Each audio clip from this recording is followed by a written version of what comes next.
हिमालय पर्वत के नीचे बर्फीली पहाड़ियों के बीच में एक बहुत ही खूबसूरत और अद्भुत झील है। उस झील के चारों ओर सफेद बर्फ की पहाड़ियां और वहाँ का शांत वातावरण पर्यटकों को बेहद आकर्षित करता है। देश विदेश के यात्री वहाँ आते हैं और नाव में घूमकर आनंद लेते हैं। उसी झील में एक अनोखा बाजार भी है, जहाँ तरह तरह की नाव में स्थानीय व्यापारी ताजी सब्जियां, फल, चाय और समोसे बेचकर अपना गुजारा करते हैं। उनमें से एक था अंकुर। अंकुर बहुत ही भला, निष्कपट और ईमानदार था। उसने अपने नाव पर एक छोटे से किचन जैसा मैगी स्टॉल का सेटअप लगाया था। वो नाव में बैठने वाले पर्यटकों को झील की खूबसूरती दिखाते हुए ठंड में गर्मा गर्म मैगी नूडल्स बनाकर बेचता। लेकिन उसकी नाव में एक बहुत बड़ी समस्या थी, वह थे चूहे। वे चूहे रोज मैगी के पैकेट कुतर देते और अंकुर को बहुत परेशान करते। एक दिन अंकुर अपनी नाव की सफाई कर रहा था और मैगी के बर्तन समेट रहा था। इतने में एक चूहा उसके ठीक सामने टेबल पर कूद गया। अंकुर गुस्से से करछी दिखाते हुए, अरे चूहे राजा, तुम्हारे आगे हाथ जोड़ता हूँ भाई। मेरी नाव में जितने मैगी पैकेट है सब तुम ही खा रहे हो। कम से कम मेरे ग्राहकों के सामने तो मेरी इज्जत रख लिया करो। जब वे आसपास होंगे तब मैगी की प्लेट में मत कूदना यार, प्लीज। तभी नाव में 4 लोग आए। उनके चेहरे देखने में बहुत ही अजीब और संदेहास्पद लग रहे थे। उनके गिरोह के मुखिया का नाम गब्बर था। वो बड़ी बड़ी मूंछों के साथ काले रंग का कोट पहने हुए था। उसके पीछे उसके 3 साथी सांबा, कालिया और रेजी खड़े थे। ये सब गांव-गांव घूमकर चोरियां करने वाला एक खतरनाक डाकुओं का गिरोह था। उन्होंने आसपास देखा और चुपचाप अंकुर की नाव पर चढ़ गए। अंकुर मुस्कुराते हुए, आइए आइए सर आइए। इस ठंडी हिमालय की सर्दी में हमारी नाव पर गर्मा गर्म स्पेशल मैगी खाएंगे तो स्वर्ग नजर आएगा। कितने लोग हैं सर? 4 है ना? गब्बर कड़क आवाज में जेब से चाकू निकालकर दिखाते हुए, मुंह बंद करो रे मैगी वाले। हमें ना तो स्वर्ग चाहिए और ना ही तेरी मैगी। पहले इस नाव को झील के बीच में ले चल। अगर किसी को शक हुआ तो तेरी जान हवा में उठ जाएंगी, समझ गया? अंकुर चाकू देखकर डर से कांपने लगा। उसके हाथ से करछी नीचे गिर गई। अरे बाप रे चाकू! सर मैं तो सिर्फ 200 रुपए की मैगी बेचने वाला एक सीधा साधा गरीब हूँ, मुझे कुछ मत करिए। गब्बर चाकू को वापस छिपाते हुए, अगर तू वैसा ही करेगा तो जैसे हम कहेंगे तो तुझे हम कुछ नहीं करेंगे। सुन, इस नाव में 3 दिन रहेंगे। इन 3 दिनों में हम इस गाँव के बैंक, एक बड़े सोने की दुकान और पास ही के अमीर लोगों घर को लूटकर यहाँ से रफू चक्कर हो जाएंगे। गांव में पुलिस या किसी और को शक न हो, इसलिए हम ग्राहक का नाटक करके तेरी नाव पर चढ़ेंगे। अगर कोई भी आकर पूछे तो कह देना कि हम तेरे वीआईपी ग्राहक हैं, समझ आया? अरे हाँ बस, अगर इसने किसी को कुछ भी बताया तो इसे मैगी की तरह उबाल देंगे। बिल्कुल ठीक सांबा। ओए मैगी वाले, जब तक हम यहाँ हैं, यहाँ किसी और ग्राहक को बैठने की जरूरत नहीं है और तू हमें तीनों वक्त तरह तरह की मैगी नूडल्स बनाकर खिलाएगा। जब हम रात को चोरी करने जाएंगे तो तू यहाँ से भाग ना पाए, इसलिए हमारा एक आदमी नाव पर तेरी पहरेदारी करेगा। अगर कोई गड़बड़ हुई तो वह मैगी तेरा आखिरी डिनर होगा। अंकुर डर के मारे थूक निकलते हुए हाँ के लिए सिर हिला देता है। उसके पास और कोई रास्ता नहीं था, इसलिए उसने चोरों की शर्तें मान ली। उस रात चारों तरफ घना अंधेरा था, कड़ाके की ठंडी थी। गब्बर अपने 2 साथी सांबा और कालिया को लेकर रात में नाव से उतरकर गांव की तरफ निकल गया। नाव पर अंकुर पर नजर रखने के लिए उसका तीसरा साथी रेजी रुका हुआ था। वह हाथ में चाकू लिए अंकुर के सामने बैठा था।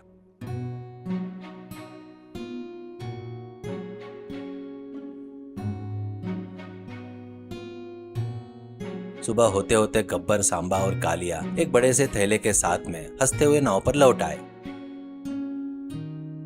सांबा, देखा हमारा प्लान सुपर हिट रहा। उस सोने की दुकान का मालिक सोता ही रह गया। हमने उसका लॉकर खाली कर दिया। यह मैगी बोट का आइडिया कमाल का रहा, किसी को शक तक नहीं हुआ। अरे हाँ बॉस, वो पुलिस वाला इंस्पेक्टर राठौड़ तो अभी तक सो रहा होगा। उसे तो कल सुबह जाकर बात पता चलेगी। ओए मैगी वाले, हम बहुत थक गए हैं। जल्दी से 4 प्लेट डबल मसाला मैगी लेकर आ। खाकर सोना है, कल रात बैंक भी लूटना है ना। अंकुर ने रोते मन से उन सबके लिए मैगी बनाई। चारों ने बड़े चाव से वहाँ मैगी खाई और नाव में पैसे का थैला सिर के नीचे रखकर आराम से सो गए।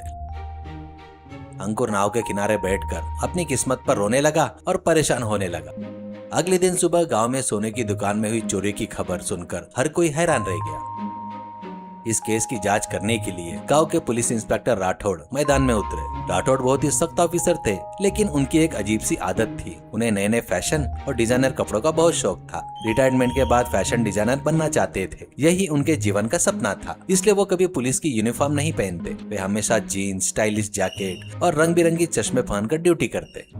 उनके पीछे हमेशा उनका असिस्टेंट जुन्नू रहता, जिसे राठौड़ की तारीफ करने के अलावा और कोई काम नहीं था। राठौड़ स्टाइल में अपना चश्मा ठीक कर रहे थे और जुन्नू उनके पास ही खड़ा था। सर आज तो आपका यह कॉम्बिनेशन एकदम जबरदस्त लग रहा है सर। इस जैकेट में आप पुलिस वाले नहीं बल्कि सीधे बॉलीवुड के हीरे लग रहे हो सर। राठौड़ मुस्कुराकर पोज देकर, अरे थैंक यू जुन्नू, यह डिजाइनर मैंने खुद तैयार किया है। रिटायरमेंट के बाद जब राठौड़ फैशन खुलेगा तब तुझे भी एक डिजाइनर सूट दूंगा, लेकिन पहले इस चोरे के गिरोह का पता लगाना होगा। गांव में इतनी बड़ी चोरी हो गई है और हमें कोई सुराग तक नहीं मिला। अरे हाँ सर, चोर तो बहुत चालाक लगते हैं। हमने तो पूरे गांव की तलाशी ले ली पर कोई एक चेहरा तक दिखाई नहीं दिया।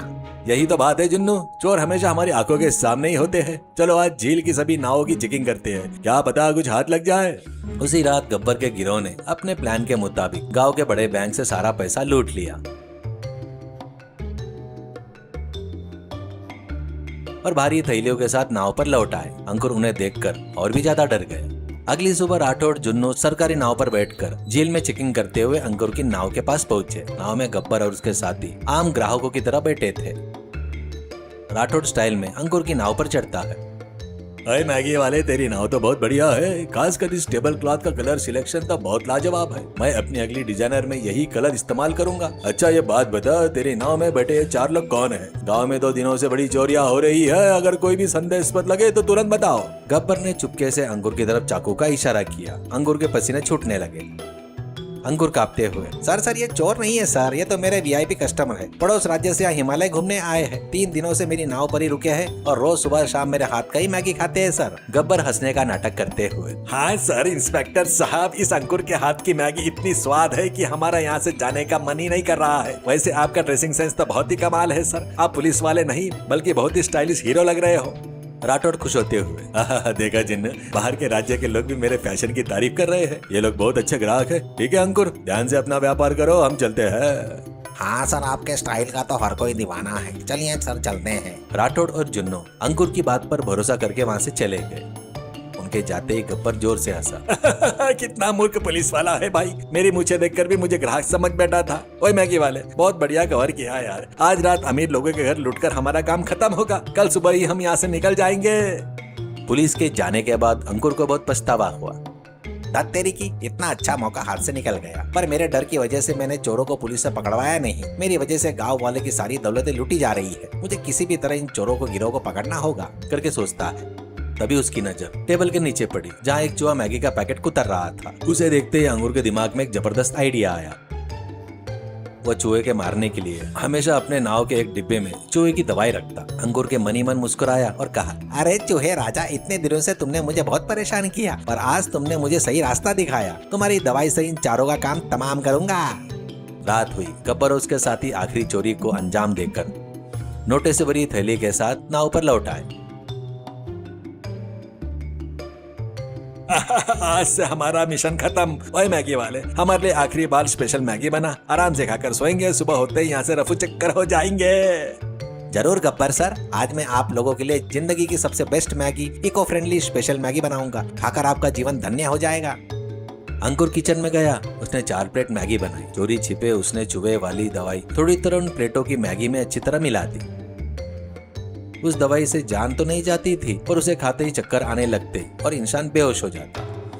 अंकुर ने वे प्लेट चारों को दे दिए और उनके सामने रख दी। वाह, आज तो मैगी की खुशबू कुछ अलग ही लग रही है।